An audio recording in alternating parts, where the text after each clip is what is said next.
going live on YouTube. You want to share it in Max? Are you on Facebook too? Nah. Oh, Bless you. nicely said. Bless you. Now he just shares the link in YouTube. It's up Lincoln. now. You live in the land of Lincoln. I live in the land of Lincoln. See it? Looking. Yeah, I know where it is. All right. I don't know where it is. Well, you will in a minute. Nobody cares. Yeah, it's just there for me to record on YouTube. All right, I'm going to start. Oh, I got to pull my notes up. Why can't I paste? Here it goes. Oh, here. Duh. Hey. There it is. Recording on audio hijack, and I'm getting some nice peaks. Yeah. Peaks and valleys. I'm bald. I have a cloud lifter. But I got this. Ponytail. All right, recording on Zoom as a backup. I have this. I'm going to be connected. All right, ready? Let's do it. In 3, 2. Welcome to episode 127 of In Touch with iOS, a podcast that talks about iPhone, iPad, Apple Watch, Apple TV, and related technologies. I'm your host, Dave Ginsburg, and my co-host, Warren Sklar. How are you doing, Warren? I'm doing good.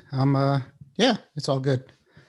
And also with us, I figured I'd continue on with a continuation of Mac to the Future Go. We have Mr. Guy Searle back on the show. Hello, Guy.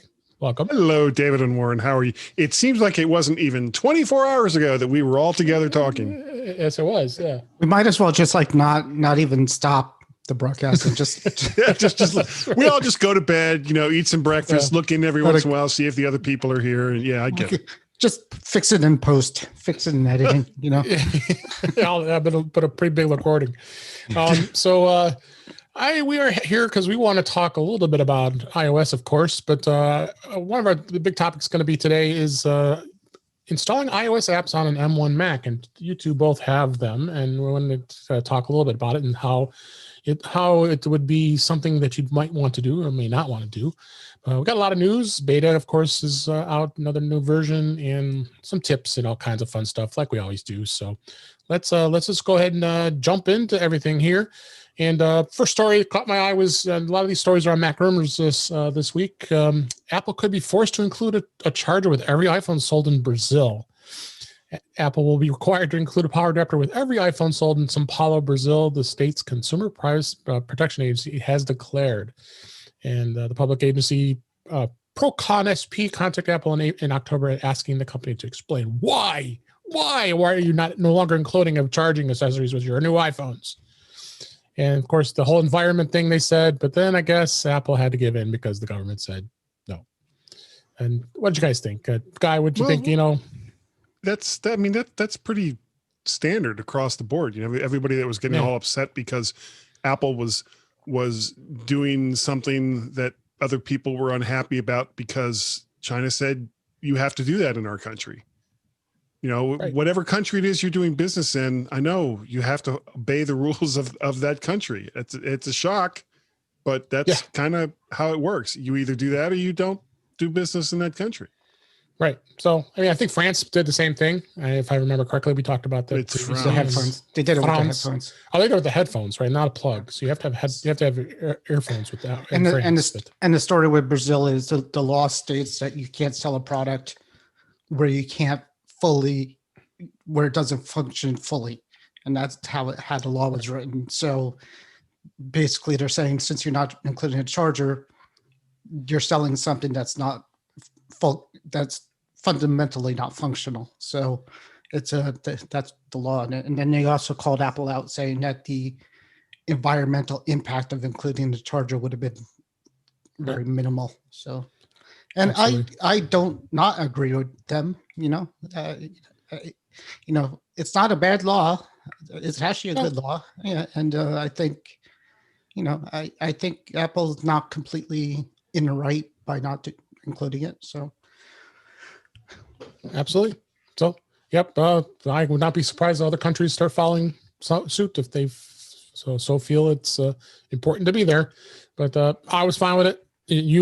All of us have drawers full of those adapters, so I don't think I'm too overly concerned. So moving on, let's go again. I'm actually looking along the lines of trying to consolidate, get like a charger that has multiple ports, so I don't have to carry so many of them around.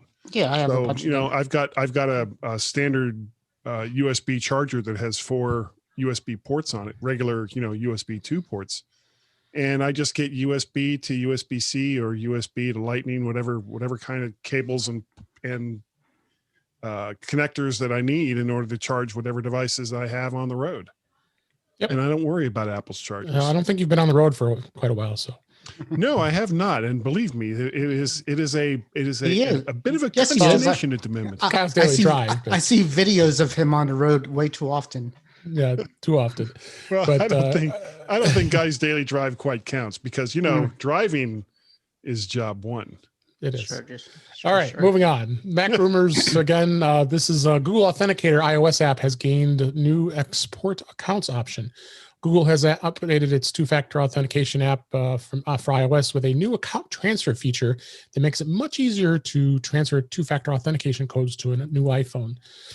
Two-factor authentication adds, of course, an extra layer of security for your online accounts and requiring a randomly generated 6-digit code every time you add the password. And it was quite of an evolved process when you had to transfer accounts to a new iPhone, especially Warren and I just transferred. But thankfully, it's no longer the case. So I don't know. I don't necessarily use Google Authenticator. I have to use Microsoft Authenticator for work, but I also can use it for that as for personal my personal account as well. Warren, where do you use Authenticator app? I use Microsoft like you do. My work uses that, and it works fine. I've tried them. I think I've tried it because yeah, me too. Actually, well, Google, I have I turned on two-factor authentication on Google, and it doesn't use the authenticator. It does a little, it gives you a notification on the phone, and you have to say, "Was this you?" and you say yes. Google, for all the security, for all the security problems that people claim them, they'll ask you 12 times if you logged into Google. You sure it was you? Did you a prompt on my phone? Was this you? And then like 10 minutes later at 4:00 a.m. somebody logged. Yes, it was me. That was me. Yeah, I was up early. What do you want from me? Jeez. Do you use Authenticator app that keeps your accounts secure? I only change phones every couple of years. So usually what I do is I got all my passwords in a password manager. So I just put them in manually if they're not already in iCloud, and I don't worry about it. Okay. Well, you could also use it to protect your accounts too. I could, but it's Google. They'll forgive me. They will. Yeah. Next story again, Mac rumors. I was on a roll this week. I think it's had some good stories. Multiple iPhone 12 users reporting sudden drops in 5G and LTE cellular coverage. Since Apple launched the iPhone 12 in October, an increasing number of users of the new smartphone have been reporting persistent drops in cellular coverage. Multiple reports of the dropped 5G and LTE connectivity have been appearing on Reddit and Apple support forums, as well as on the Mac rumors forums, but many people just suffering issues when walking or in transit, and some seeing the same problem when stationary. So I guess I haven't seen it. So I get when I'm at home here, I'm on 5G. I get about 2 to 3 bars, and my speeds have been pretty good actually on 5G. It's about 70 or 80 megabit speeds. Warren, have you seen any problems with the 5G with your iPhone 12 Pro Max? Probably, but it's 2020. I expect my cell phone to drop out mostly all the time. So and explode. I'm not. It will never shock me if I lose signal or calls. I prefer not to call anybody anymore because they'll never hear me because of whatever the reception. B will drop. It's just I don't trust the phone on a cell phone to actually talk to how people. are you going to find out about all those great offers on your car warranty? That's all. That every day I get about 4 of them. Yeah. I like to speak to the vehicle owner. Well, for the vehicle owner, Yeah, we noticed for your extended warranty. So I use a rickshaw. It's a self-propelled rickshaw. there must be some kind of major like financial advantage to be to sell these warranties. It's like they don't sell anything else, just these extended car warranties. And it's all crap. Oh, it's unbelievable. I mean, I'm getting it on the secondary phone I have because I have a number I don't even that's just a secondary number, and then you get those like daily. Yeah, and like they know exactly what kind of car you have, and they know exactly when your warranty is going to run out. You know, the exact car I haven't owned in 3 years. 4 years. I had a 2009 Ford Flex that had been out of warranty by the time I sold it, about 5 years, and I was still getting those calls. Yeah, said, well, your factory warranty is about to expire. I said, well, you're 3 to 4 to 5 years too late on that. So I don't know how we got to that topic, but did you have any thoughts about 5G? Guy, I know you're not experienced it since you have the SE. So yeah, I'm on the SE too. Honestly, 5G is just really, it's just really starting to roll out. So it's the new, fact right, that Apple and Google and all these companies don't quite have their act together as far as picking up these signals in a consistent way, and that carriers don't have their act together in making sure that signal gets out, to sit there and say, well, it's Apple's fault, or it's Google's fault, or it's the carrier's fault, I think it's kind of premature. Unless you are sitting there with an oscope or some other kind of device that's like looking directly at the signal and connected to the phone at the same time, it's like, don't sit there and say, well, it's Apple's fault, or it's this company's fault or that company's fault. They don't know. It's all brand new. Talk to me in a year and a half to 2 years once 5G is out there a little bit more, and Agree. And it's more of a consistent thing than just what it is right now. Yep. Next story, Mac rumors again. iOS 14.2 quietly adds FaceTime 1080p support to the iPhone 8 and later models. Back in early November, Apple released 14.2, of course, and announced with a slew of new features for iPhones. But one thing it didn't mention was the apparent addition of support for the 1080p FaceTime calls on an iPhone 8 and later. This little known fact was discovered by a Mac magazine, which found that Apple quietly had updated the specs, and interesting that it wasn't there, because you can look up the 8 Plus as for specs, and it actually shows it 1080p over Wi-Fi. And the comparison tool, if you compare it to the this article has a picture of the 8 Plus, the 6S, and the 12, and then of course the 6S doesn't have it, but it's very clear that it had this. I didn't even know this, and I don't do a lot of FaceTime calling. Guy, what did you think? 1080p, is that making a difference? I actually just had a FaceTime call last night. I had a neighbor call me for tech support for 2.5 hours. That's always fun. You're dedicated. I like to help. I'm a giver. I like to help people. We all do. So, yeah. Frankly, you're looking at a small little subsection of the screen, and it's typically going over, LTE or something like that. So you're not going to have the greatest signal anyway, and you're dropping frames and all the rest of that. So the fact that each individual frame that isn't dropped is 1080p, okay, hooray, wonderful. The fact that Apple was already advertising it but not giving it to you, I think is significant. And that is certainly something worth talking about. Don't make promises that you aren't prepared to keep, Apple. Right. Any thoughts, Warren, on this? 99% of the people I FaceTime with, I don't need to see any clearer than I usually do. It's like, no. Could you move back just don't need to see the zit on your lip. Look at that. It's usually my mom who's like, trying to position it. I'm like, all you can see is like the top of her forehead and up. Pretty much. Yeah. So now I can see it in HD. Wow. Glorious HD. Yep. Moving on, Mac rumors again. A couple days ago, MagSafe Duo charger for iPhone 12 and Apple Watch is now available for purchase, and they began selling that today. alongside with the new iPhone 12 models back in October, but it wasn't out and released yet. But priced at $129, the MagSafe Duo offers a MagSafe charging puck for the iPhone 12, 12 Pro, 12 Pro Max, and 12 Mini, along with the Apple Watch charger. Though the accessory was announced in October, it was listed as coming soon. It wasn't clear when it took launching, and now it's out.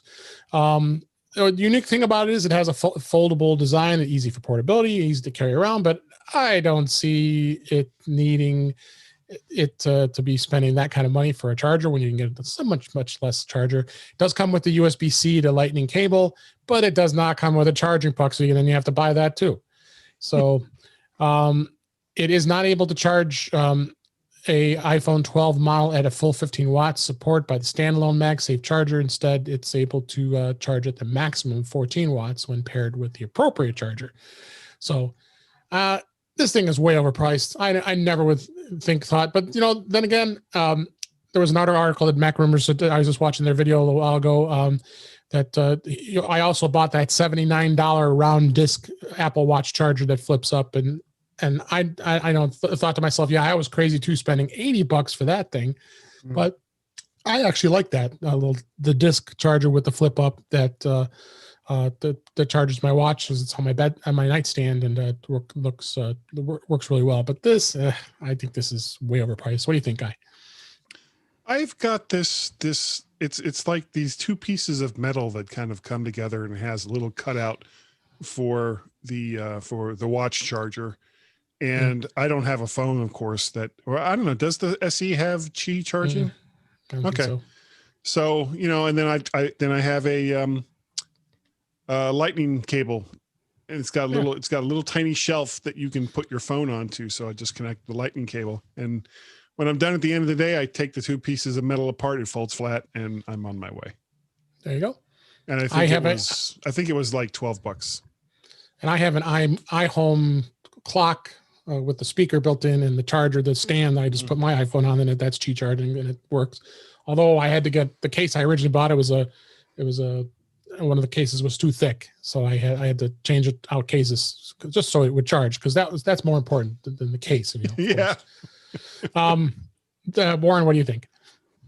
Well, I was just looking at the price of the cable for the watch is $30, and then the new MagSafe thing was $40, right? So that's $70. So you got $70 of parts in that thing that they're selling. So what are we talking? Another $60 in that plastic foldable thing is what it is. So, flexible folding thing. Yeah. So you got a new watch by the time you get enough cables and connectors and everything else to charge your existing watch. I mean, it looks like it's a good thing for traveling, I guess. And I like how the watch thing stands up straight. It's nice. It's nice looking. I'm sure somebody on eBay's or not eBay, but Amazon's going to figure something out. Anchor, one of those others. Yeah, but like you and Guy, I have like probably 100 different mounts and things to stick my gear on already. I don't need stick your gear on there. Yeah. All right.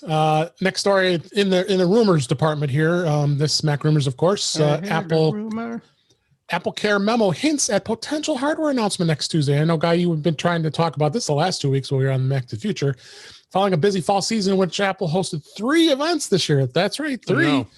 The company may have one more product announcement in store for this year in 2020.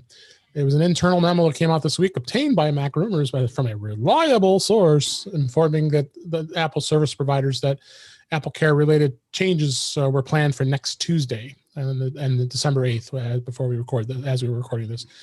Specifically, Apple has advised technicians to prepare for new product SKUs, new updated product descriptions, and new updated product pricing.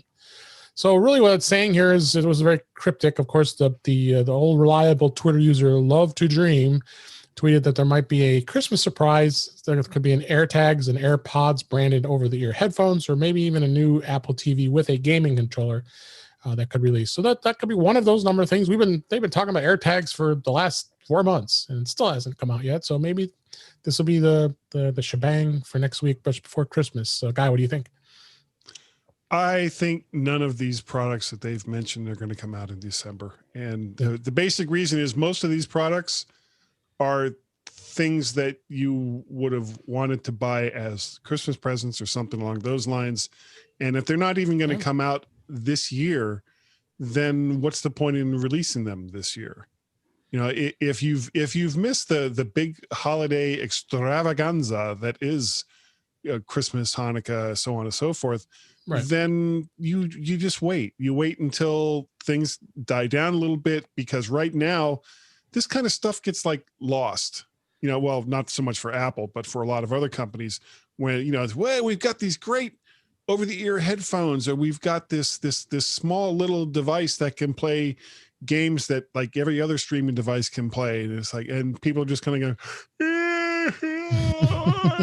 okay, thanks. You know, because it's Apple, of course, everyone is like either waiting to, you know, take my money, or to sit there and say, well, I would never buy this because I feel that it's just not finest quality for bang to the buck, and I just wouldn't do it because I hate Apple. Yes. So, Warren, any thoughts on this? No, 16-inch MacBook Pro with the M1 chip. That's coming next year. That's my next MacBook Pro coming. That's coming. Year. No, that's coming next week, next Tuesday. That's 85-inch Apple TV. That's what it's going to be. Talk about that forever too. Sure. All right, and then the last story I had this week, it was a full out Mac rumors extravaganza here this week. Family sharing for App Store subscriptions is now available. iPhone and iPad users who share apps with their families through the Apple Family Sharing feature can now share their subscription apps as well. In App Store settings under subscriptions, there is a share new subscription setting that appears to be enabled automatically, allows subscription apps to be shared among family members. The new option is available on the current release of iOS 14.2. And Apple did announce the subscription sharing options as part of the iOS 14, iPadOS 14, and Mac OS Big Sur.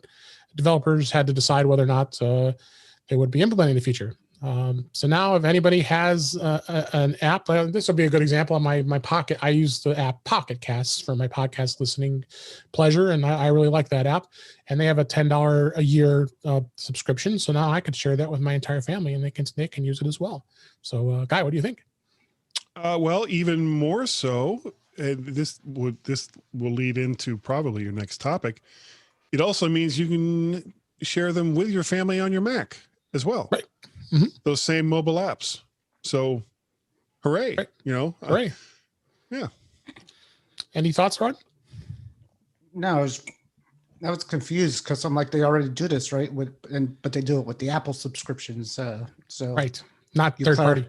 You clarified that it's third party. Yeah, I'm going to ask my son what he subscribes to, because maybe it's something good. Yeah, send it along to Dad. Maybe it's some sort of gaming. Exactly. Yeah.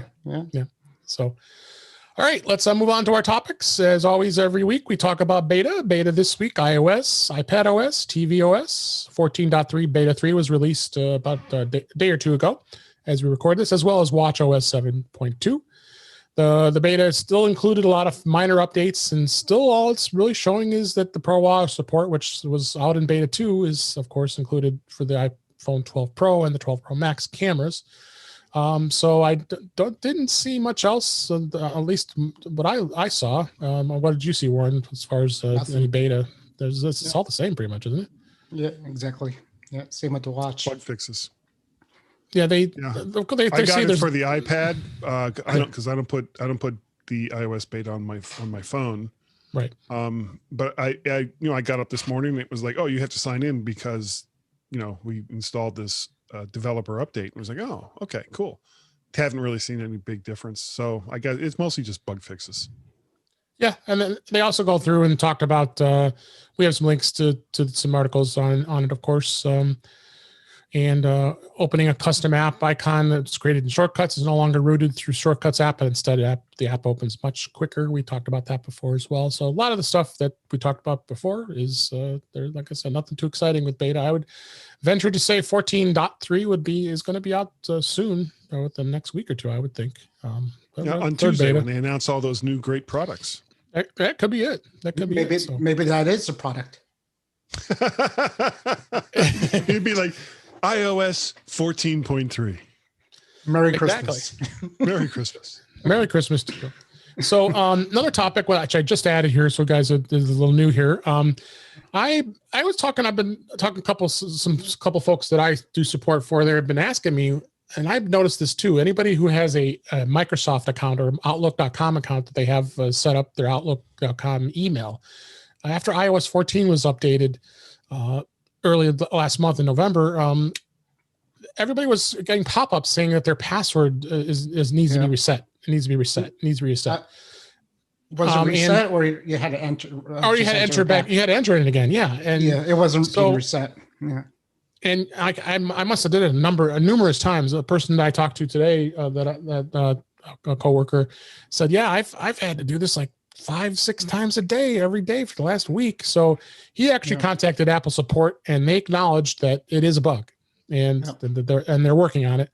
I got a link in the show notes here to a Q&A document from Microsoft, but I just wanted to bring that to everybody's attention for those of you who use Outlook as your email client, as your email account, that this is a known bug. So so it sounds like you've encountered it too then. Warren. I've got it too. Yeah. And you have to basically re-sign in, and then what it does is take you to the website.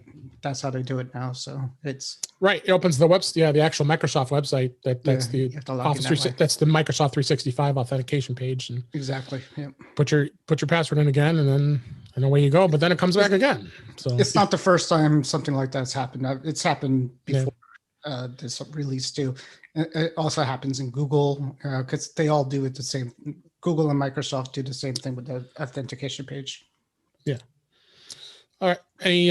Anything you don't use an Outlook account, I assume, Guy? Not on my phone. Just at work. Okay.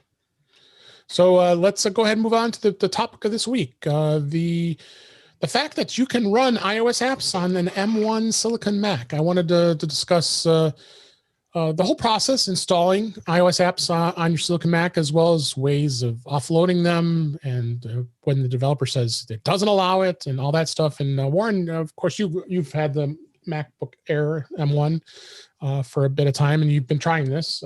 What's been your experience so far with using? I know I installed the Mac Geek. I saw that the Mac Geek app can be installed on an M1 machine. Well, what have you tried to do? Yeah. Well, when I first got it, I had no idea how to do it, how to install the apps, because it's not. So my son was with me, and they're like, "How do we get?" Because he wanted to get he wanted to get Among Us. He's like, everybody's talking about it. You could get on the new Mac, you could get Among Us on the PC, on the laptop. So I'm looking for it. I'm doing a search for iOS apps, and I can't see it anywhere. But after a little bit of time, basically, you go into the App Store. You type what you're looking for, and then in the list on the top, there's a little selection bar that says Mac apps, and then the other option is iOS apps or iPad and iPhone apps. And you click on that, and if it's available, you click it and install it, and basically it installs it as a regular app, and that app runs in various size windows, and I think sometimes it'll bring out the iPad version of the app, or sometimes it might bring an iPhone version of the app. So that and you can zoom it. There's a zoom feature that does work on some of them that makes it look a little better, but for the most part, they look like a box version of the iOS app. Like the old days when you would have an iPhone app that's installed on an iPad, and then it would be the small iPhone version on the big screen, right? Right, but even more so because it's a huge screen. The pointer works pretty much. I didn't try. I think I tried one game and gave up because I couldn't really do it. But it does come in handy to have, for a lot of these apps, to have a physical keyboard to use with it, because sometimes there's a lot of typing that you need to do, and it's tough on the iOS device. So mostly what I did for me, I'm looking now, was like home automations, things that you can't get on the computer, like Nest, Ring, things like that. So it's kind of nice to be able just to go to that app and do it. Yeah, on Google, I saw someone put a screenshot of it. I'll put that in the show notes of where you see Mac apps and iPhone and iPad apps is where you choose if those apps are available based on your search. So right, and so it's a lot like when you do a search on like a fake Google store, when if you click on the iPhone and iPad app, if you do a search and all the real apps come out and it's great search, and then you click on the iPhone and iPad apps and it's like versions similar to, it's like Netflix when you try to look for a movie and it says here's something that you might like instead of this. It basically comes out with like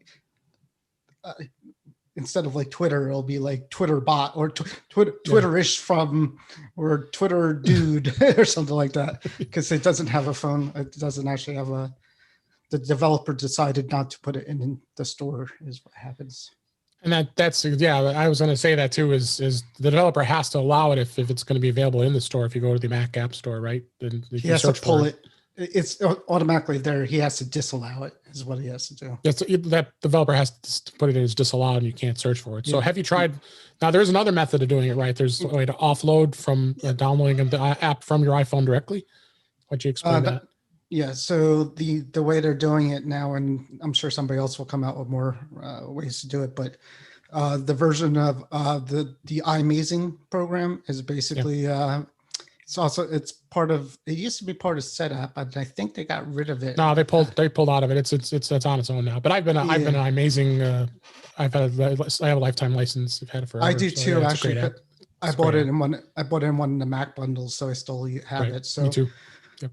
So if you in iMazing, if you plug in a phone and you go to manage apps, you'll see a list of all the apps that it actually logs into your iCloud account and it will show you all the apps you ever downloaded. And next to in that area, there's a little cloud that you could click on it and it downloads the app. You have to kind of find it. It's not in any typical location. You actually have to go into the library application support iMazing, and then you'll see like kind of a downloads area that you have to find it. But it downloads the IPA file, and from there you double click the IPA file, and it basically will move it to the applications folder and open.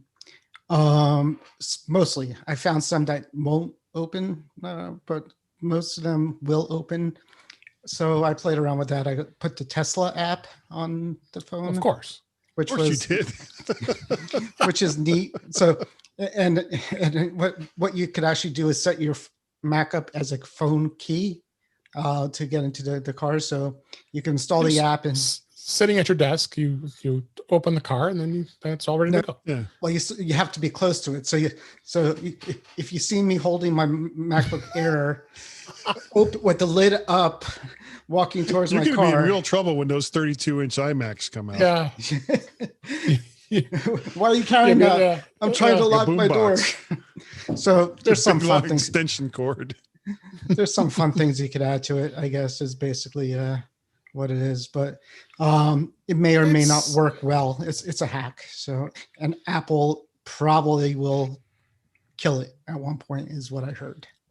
You would think, because but back in the old days, that's what people would do, is they would back up their apps. I mean, I remember doing that way back when you would back up and you'd have all those through iTunes, through iTunes, and you'd have actually those. I mean, I remember having a crap load of files saved because a lot of times then the app would be gone because the developer would pull it, or you wanted to have a backup of it. And not that that matters anymore anyway, because the apps won't work after time anyway. But but Apple could push something out that says if you try to double click an IPA file on your Mac, it won't work. It says nothing. Do lots and of then things. the other thing is that app that you're downloading the IPA file has to be tied to your account. So Right. I don't know how that works. I haven't tried to. I should try to put somebody else's file onto my computer to see what it actually says. I bet it won't work. Yeah, like what is it going to say? You're not like, yeah, I don't know, but. Guy, have you dabbled in this at all? You have a Mac M1 Mac Mini, and have you tried playing around with this at all? I mean, just to try it, and yeah, I did it pretty much the same way that Warren was talking about, and it took me a while because when I first got this machine, and you know, the got done with the last update, it was like, oh yeah, this will run iOS apps too. So I opened up the App Store, and it was like, again, like what Warren was saying, is how the hell do I do this? And fumbled around a bit, and then finally did see the little switch between Mac apps and iPhone and iPad apps. Right. And so I did Zombie Tsunami, and I did LumaFusion, and I did Among Us, which is why I was laughing when Warren said that. But the controls, and this has come up over and over again, the controls for these applications are just not great. You know, if you don't have something in the app itself to say, okay, you know, how do you want to control this app, and whether it's on your iPhone or your iPad or your Mac, then you're going to end up fumbling a lot. You know, the first time I played or tried to play Zombie Tsunami, which is just a side scroller with these little zombies going across and eating people, and you have to jump over stuff, and that's really the only thing you can do is jump. So I was like, well, how do I jump? How do I do that? And I'm looking at, and as I'm trying to figure it out, my zombies are literally dying. So basically all I had to do was hit the bottom of the trackpad in order to make them jump. And it's like, well, there's nothing here that says how to do that. So you got to figure it out for yourself. The experience is not going to be great, especially when but it's getting better. It'll get better. Touch screen type of input. So. And yeah, you said you tried LumaFusion. Did LumaFusion, was that installable on a Mac? Yeah. As a matter of fact, but you had to offload it with an IPA file. No, it's right here in my applications folder. Okay. LumaFusion. I'm opening it up right now. LumaFusion. And there it is. Now I do get a sign in with your Apple ID every time I try to open this, which is somewhat disconcerting. Okay. But yeah, it stores the I didn't do it. Well, I'm just going to cancel. It stores the applications, as far as I know, right there in your application folder. So it's not like you have to do something special once you've downloaded the app in order to use it. It's going to be there in your applications folder. One thing I would probably like to see is maybe just make a folder in the applications folder that says iOS and iPad apps, at least for now in the very beginning. So you know, people that aren't aware of how it works will know that they're not running necessarily a Mac app, that they're running a mobile version of something else that they want to do. But well, that's good to see someone like LumaFusion. LumaFusion's a huge app on the iPad for doing video editing. And when I've got it, that's good. I own it on my iPad. Yeah, I didn't realize that you could actually that they're actually listed in the store on the Mac as well for the M1. So that's great to hear. And have you tried doing an editing with it on the Mac? No, it was just like a couple of days ago that I started to look at that. And then when I saw what was in the show notes for tonight, it was like, oh yeah, I should really try this before we start to talk about it. Yeah. And unfortunately, every single time I've tried to open LumaFusion, it's asking me for my Apple ID. Yeah. And once I get that in, and then it's like, okay, I start to mess around with the controls a little bit. And then we started the show. So I haven't really had a chance to play with it too much. So it's your fault. It's your fault, Dave. No, well, that's how that works. Yeah. It's okay. This is first experiences. I mean, the M1 Mac has only been out for a few weeks and haven't seen a lot of chatter about this. So I thought this would be a great topic people complain. People complain a little bit that says it's not the best experience, but as to be expected. It's brand new. They stopped complaining when I realized it was something that wasn't there before and something that just added. Exactly. They could have easily not done that, and nobody would have said anything. Yeah. And about for all the people that complain about how the Mac is not a gaming machine, well, this opens up a huge library of, granted, relatively simple games, but there's some real great nuggets in there as well. Yeah, So, but it's you tiny know, windows. That's the problem. well, but that's going to change, you know, as developers make these apps, and if they're smart, this is what they'll do. They'll make the app so that it's more Mac-like when you're playing it on a Mac versus when you're playing it on an iPad or an iPhone. So once that starts to happen, I mean, we're going to see a lot of applications for the Mac that we never thought that we would be able to use. LumaFusion is another great example of that. Now, I don't think I would download like the mobile version of Microsoft Office, because if you've got an Office 365 subscription already, you've got the full versions there. Yeah, so why would you do that? Pointless. Yeah. So, but this kind of is, I think this kind of gets back to kind of a pet topic of mine, where the computer that's in your pocket eventually is going to be the computer on your desk, where you plug it in and it's your desktop on a big monitor, and you're using a regular keyboard and a mouse or a trackpad, or, you know, and it's just going to work. And the crazy thing is Samsung already does it with DeX. And I had a device, and I'm not going to, I'm resisting the temptation to go over and get it. I'm going to leave it alone. I had a device a couple of years ago that did this, and it was brilliant. I was stunned at how well it worked in this little hockey puck shaped device. But Apple's not doing it. Apple's not doing anything like that. What they're doing. Oh, you know they are, just not out in the open. It's in their labs. You can bet it's in their labs. Yeah, but instead of doing that, they're doing this. They're saying instead you could open up the iOS apps on your computer and use a desktop environment too. Well, they're blurring the lines between what a computer is, and their advertisement, even though I hate the commercial itself, with little girls sitting there saying, "What's a computer?" You know, they're blurring the line between what you do on mobile and what you do on your desktop. And eventually it's not going to make any difference. It's all going to be the same. Yeah. Oh, I thought that was a good discussion. I do have a link in the show notes from the Verge article that some things that Warren mentioned about you're not officially should be doing the IPA file and maybe block down the road, but you could take a look at that as well. Good discussion on this, and it's going to be interesting to see where this goes with M1 and iOS apps, you know, for sure. So, next topic I want to talk about here is Apple did announce the top downloaded iOS games for 2020, and of course, none of us are big gamers. At least I'm not. And then, of course, you just mentioned Among Us is one of the top free games of 2020. I haven't even known this game before. I guess I need to check it out now. And that was one of the top free games of 2020, along with Call of Duty Mobile and Roblox, Subway Surfers. Fortnite blows. Sorry, excuse me. Yeah. Do I see Fortnite mentioned? No. No, you do not. And then they said Minecraft was the top paid game of the year, followed by Plague Inc. Heads Up. Oh yeah, everybody loves Heads Up, but putting their phone up to their forehead and you're describing something. That would be really hard to do on the Mac version of that. That would be, yeah. Yes, just to say. And of course, Zoom is the top free app. Yeah.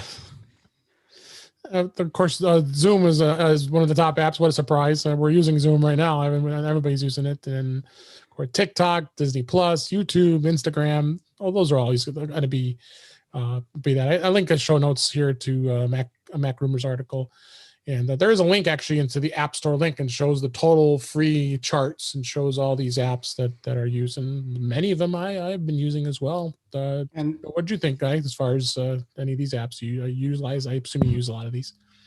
I honestly, I'm looking at this. It was kind of because we talked around this last night as well. Yeah. Other than some of the services app, Disney Plus, YouTube, Instagram, Facebook, so on and so forth, I'm not using any of the game apps that they have listed here. Right. I'm not using Hot Schedules or Facetune or I've never even heard of some of these before. Auto Sleep Tracker. Yeah. I'm asleep. Leave me alone. You know, get off my lawn. Get off my lawn. Get off my lawn. So, it's most of these I don't use except for some of the services, and these are all just fine apps, and it doesn't surprise me that they're on a top 10 etc. list. Yeah, no, absolutely. Warren, did you have any of these apps that you've been utilizing at all? Yeah, not much, but remember when they pulled the Plague app from China? Do you remember that? Oh yeah. Well, Do I remember actually, Plague. you know what? I have Plague is played number 4 on there, and they pulled it Plague because Inc. they pulled it because of the pandemic, which started there. So everybody was downloading it. It was like the hottest thing. That's probably why it's on the list. But when the virus hit, everybody was downloading that game again.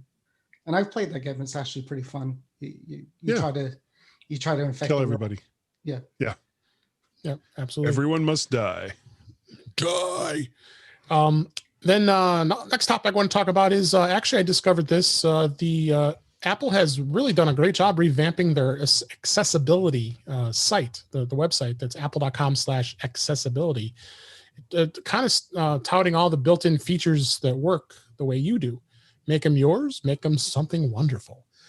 So, things like the reading the fine print, the magnifier. I use that magnifier all the time. I don't know about you guys. I find it to be extremely helpful. I mean, of course, yeah, a lot of us aren't real good with our eyesight, so it really helps immensely. I mean, I just did it today. There was a webcam that was broken in one of the tablets I was working on today, and I wanted to get real close to see, and look, the lens came off. So being able to see something really close is something that's really good.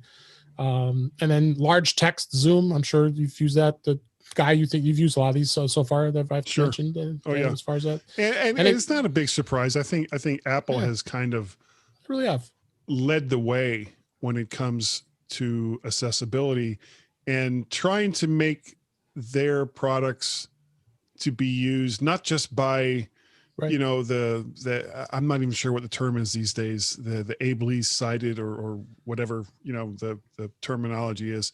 So they want everyone to have the best possible experience in using their products, and they understand that not everyone is going to have perfect eyesight or eyesight at all. Not everyone is going to have perfect hearing and all the rest of that.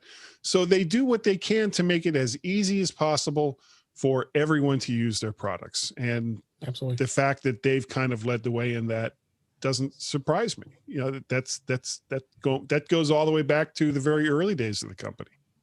Oh, for sure. But you just go through this list. There's just so many great things, and it's not necessarily that I need them, but they make your life easier when it comes to this. Like switch control, being able to switch the way you move. It shows how you can tap and scroll down and share. The back tap, that was the big that's been talked about a bunch of times. I like that feature, and you just got to be careful what you set the back tap for, because I had the screenshot set and I inadvertently back tap, and sure enough, I got lots of screenshots saved in my photos library. So. But assistive touch, turning a pinch into a swipe, that seems to work as well. But yeah, I got a link in the show notes to the Apple's site here, and just talks about a lot of this great stuff. And the Safari Reader, be captive by content, not clutter, turning assigned reading into easy listening. You can have spoken content, so you actually can have things read to you, not even have to have an app to read things to you. So and with voiceover, different voices too. And with different voices, and so there's just a tremendous amount of ways of accessibility and to help you get more out of your Apple iOS device, for that matter. So, Warren, do you have anything else that you wanted to add to this? No, I mean, I was a little. I had some kind of sinus infection last week, and between that and a condition I had an issue where my hands was shaking, and I couldn't stop them from shaking. It's gone away, thankfully, but I was in there. I was in the accessibility area, and I went under touch and found a couple things that made it easier for me to use the phone during that time. So that was good. But on the funny side, I was trying to troubleshoot a iPad today at work that had the voiceover turned on by accident. And we were trying to. You can't even unlock the thing with the voiceover. It's like it says everything. So if you push a number, it doesn't say it's don't use voiceover. That's what I'm saying. It won't let you unlock an iPad. It was actually funny. All right. You had to be there. No, that was pretty funny. All right, let's throw on a couple tips here. One tip I wanted to talk about here is, whenever you open up any photos and you want to be able to remove the location data, because there might be times you may want to send a photo to somebody and you don't want to share where it was taken, so it keeps it private. And the way you can do that is if you go into photos and you actually go ahead and select the photo that you want to share with somebody. Before you actually share it, there is at the very top of the bar, it says it gives you options. You tap that options link, and you can go in there and change the location to no location at all. So if you want to be able to change it, you just tap it and then switch it out to no location, and sure enough, you are going to be able to remove that, send it to somebody, and then they will not know where that photo was taken. A lot of times, a good example is like taking a picture of, like, let's say a keyboard or something you wanted to take a picture of. And it doesn't necessarily have to be in something important to have as far as sharing where that picture was actually taken. And a lot of times you take pictures of people, you probably want to be able to do that. So have you guys used that before? No, I haven't. Not like that. Yeah, I think it's a neat way to add that way of protecting it if you don't want that information to be out there. So, all right, let's move on. We got our app picks of the week, and Guy, we still need a pick from you because you picked a Mac OS app. I don't know if you've got something. Yeah, I don't know what was I thinking. I forgot that Zoom, I'm having a senior moment. I forgot that Zoom has a chat feature, so I put it over there in Facebook. Oh, you did? I did. It's, I was wondering why my Facebook dinged. Yeah. Robot Wants Kitty by I thought that was code for something. No. I have been playing this stupid game. Robot Wants Kitty? Like almost 10 years. It came out in 2011. And it's basically like a combination of robots, Mario, and kitties. So it like hits all the top hot buttons for me. It's you bounce and you jump and you get killed in various ways, or your robot avatar does. And it's just one of those games that you can pick up for 5 or 10 minutes and say, oh, okay, my food is ready, so I can put this away now. So it's a fun little distraction game. Looks interesting. We'll have a link in the show notes, of course, of this app here. And yeah, it looks like that's something that could be addicting. It looks like it has in-app purchases, so you probably can buy. Yeah, well, because there's a huge community that's actually behind this game now. Yeah, you can play like for free. No ads. Yeah, well, none of that, but you can play for free all of the built-in mazes and stuff. But to get the most out of the game, there's an in-app purchase that you can buy that will open it up for all of the mazes and stuff that developers over the last almost 10 years have made. And so it's a never-ending plethora of new types of ways to try to get the kitty. So it's fun. Cool. And then Warren, your pick this week? So my pick was it's called Secret Photo Vault.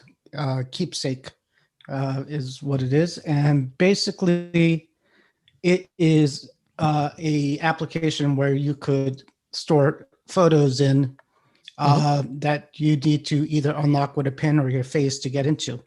So the reason why I got this, and I got this a while ago, is at one point I got a one of those minimalist wallets. It holds like a couple of credit cards, but not a lot, and pretty much has a money belt on it.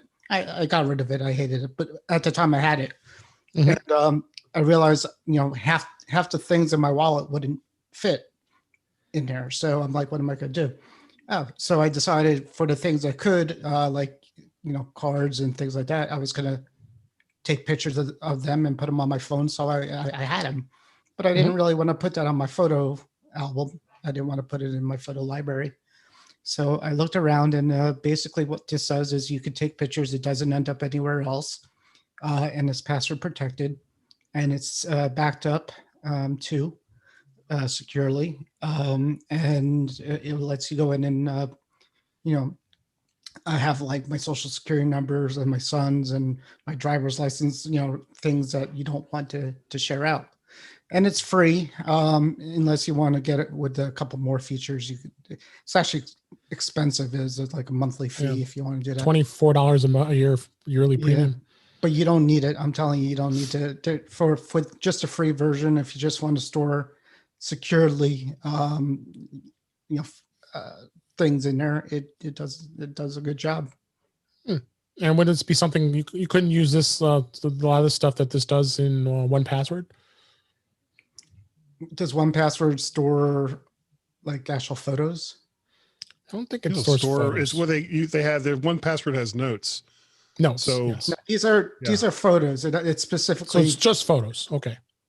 It's just photos. You're storing photos, and it's not password protected. It's iPhone protected either by Touch ID, Face ID, or PIN. Okay. All right. And then my pick this week is called an app called Light Leap. It was formerly called Quick Shot. You can now take the photos you want and actually are meant to take. It is a photo editor that actually proves you no longer have to be a professional photographer to take amazing photos. Really what this does is you can actually get, let's say you have a photo, there might be someone in the background that you want to take out. You could just use your finger, scroll over that part of the photo, and it magically just removes that out of the photo. And you can change backgrounds. You can add, like going from cloudy skies to a sunny sky. It's pretty slick and easy to do. You don't have to do it. It has a healing tool. It's got filters, effects. So it was pretty cool. I just discovered this not too long ago here. So, and they do have in-app purchases. It is free to try. And it looks like they go all the way up to really expensive the stuff, and it breaks it down to a lot of the different settings that it can do. But check that out. I think it was a pretty cool app to be able to do that. It works both on the iPad and the iPhone. So get nice big full screens. It does look check it out. cool. Yeah, Light Leap. That's what it's called. So, and it looks like we have come to a close of this week. Unless you guys have anything else you want to bring up. Nope, I'm good. All right, great. And let's go ahead and wrap things up here. That is a wrap for this week. Please send your comments, questions, and suggestions to our email address, feedback@intouchwithios.com. You can follow us on Twitter @intouchwithios, or you can subscribe in your favorite podcatcher, including Apple Podcasts and many others. But better yet, go to our website at intouchwithios.com, where all the links, all the ways to listen to us are there. I am Dave Ginsburg, and you can find me on Twitter @DaveG65. Mr. Guy Searle, thank you for being here this week. And thank you. Tell everybody how we can find you. You are welcome. How we can find you. Tell everybody how we can find you. Oh, so many ways. How much time do we have? Email is guy@mymac.com. I am Mac Parrot or Vert Shark over there on the Twitters. I have three other podcasts that I do. The mymac.com podcast is the longest one I've been doing for a very long time with Mr. Gazmaz. The Mac to the Future Go livecast that I do with these two guys right here, Warren and Dave, and something really crazy and stupid called Guy's Daily Drive, where I record myself in the car, just whatever happens to pop into my head. But I'm very careful because, as you know, driving is job one. Dangerous. Job one. What else? I guess that's about it. Oh, Vert Shark is the website. Yeah. Almost forgot. Vert Shark is the website. And Vert Shark is the playlist over there on YouTube. If you would like to check out the vast, and there's quite a few videos in there now, vast library of things that I have put up there. I think we're up to 166 in Mac to the Future. And I think I've done close to well over 100 guys daily drives. There's a lot of stuff out there. And if you'd like to help support all the crazy stuff that I do, especially for buying microphones and computer monitors that I probably don't really need, patreon.com/MacParrot, coffee ko-fi/MacParrot. And if you'd like to pay a pal, go to paypal.me/MacParrot. There we go. And now, Warren, what's been going on at Mac to the Future? Anything exciting? Oh, everything's exciting over there. Nothing. Somebody's trying to figure out how to organize their hard drives for being. She's a photo editor, and she takes a lot of pictures. I saw that post. Yeah. Just getting a little upset that people are asking her to spend money. And you could go both ways on it, and I could understand. Some people are set in their ways and they want to do it the way they do it. And I've dealt with a lot of people like that too. And to change the whole system around is a thing. Those are the hardest people whose desktops to look at. Yeah. Yes. So I mean, we could go into the whole story of it, but basically. Yeah, basically, it's we're trying to tell her that maybe like a RAID or a NAS is the way to go, but it is money, and money people don't want to spend, and I get it. Get people to come join our group. Mac to the Future is an awesome place to be on Facebook. It's a free membership. Come join 3,000 plus members, which is awesome.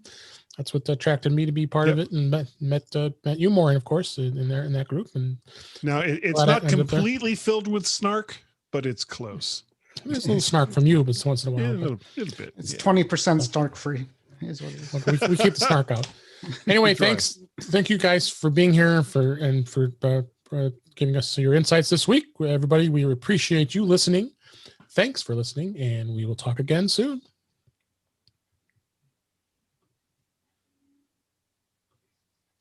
All right.